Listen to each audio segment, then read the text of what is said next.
Terus setiap hari kita keluar darah dari hari pertama setelah melahirkan sampai 1 bulan ke depan. Maka jika kita lihat dari durasi nifas tadi, maka yang sebulan ini masih dikatakan darah nifas. Karena umumnya darah nifas itu secara 40 hari, maksimal berapa? 60 hari. Artinya jika darah itu keluar masih dalam 1 bulan, maka masih terhitung nifas semuanya. Seperti itu. Karena kita lihat di umum, durasi umum dan juga durasi maksimal. Nah, nanti kita agak sedikit beda ketika kita menghukumi darah itu, darah nifas keluar selama 60 hari lebih. Misalkan 62, 65 darah masih keluar. Nah, itu nanti kita menggunakan konsep istihadah. Seperti itu.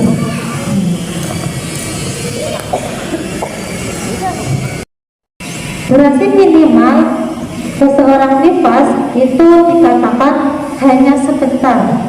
Kalau kita dapatin di buku-buku bahasa Arab itu nanti kita akan jumpai tulisan lahdoh. Apa itu lahdoh? Lahdoh itu sebentar. Artinya jika sebentar, kadar minimalnya tidak ada syarat harus menunggu 24 jam. Karena batas minimalnya itu hanya sebentar, bukan 24 jam. Itu perbedaan antara batas minimal haid dan juga batas minimal nifas. Jadi walaupun dia setetes atau 2 tetes itu nanti tetap dikatakan darah nifas jika syaratnya rahim sudah kosong. Gitu. Kemudian yang kedua, batas maksimal. Batas maksimal nifas itu 60 hari. Artinya kalau masih dalam kurun waktu 60 hari masih keluar darah, kemudian walaupun terputus-putus, maka tetap itu dikatakan darah nifas. Walaupun nanti ada cara penyelesaiannya sendiri ketika darah nifas itu terputus-putus, jadi ada syaratnya. Kemudian yang ketiga, durasi umumnya. Jadi umumnya perempuan itu nifas sekitar 40 hari. Itu umumnya. Umumnya 40 hari, maksimalnya 60 hari, dan minimalnya itu hanya sebentar saja.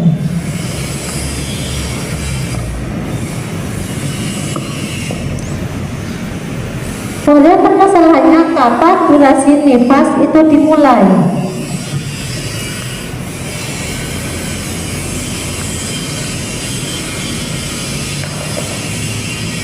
Misalkan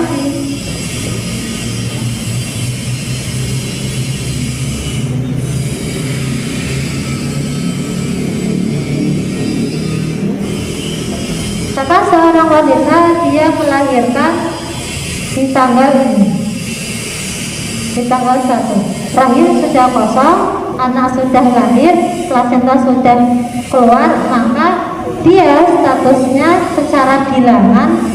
Jadi nanti untuk mengetahui nifas, darah nifas itu bisa dilihat dengan dari 2 kondisi. Yang pertama secara bilangan,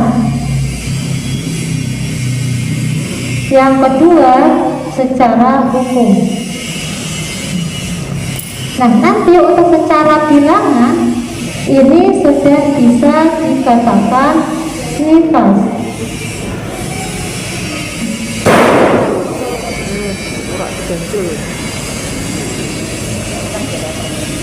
Sudah dikatakan masuk waktu nifas, walaupun secara umum itu keluar darah baru di tanggal 5-nya.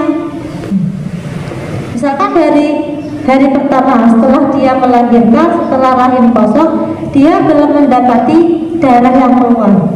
Darah yang keluar baru terlihat di hari kelima, maka secara bilangan dia sudah dikatakan nifas. Tapi untuk penerapan hukum nifas seperti tidak boleh sholat, tidak boleh puasa, itu baru di tanggal 5, karena darah baru terlihat di tanggal 5. Karena kembali kita hanya bisa menghukumi sesuatu yang nampak. Jika darah itu ada, maka kita hukum itu nifas. Jika darah belum terlihat, maka itu dikatakan suci. Jadi selama tanggal 1, 2, 3, dan 4 dia masih seperti wanita pada umumnya, tetap sholat, tetap puasa kalau misalkan kuat. Tapi kalau tidak kuat ya berarti rukhsah. Di sini dia wajib sholat. Nah, ketika tanggal 5 baru dikatakan nifas, dan hukum-hukum nifas mulai berlaku di tanggal 5, bukan di tanggal 1-nya. Karena di tanggal 1 ini darah belum nampak, belum terlihat, walaupun lahirannya di tanggal 1 ini. Seperti itu.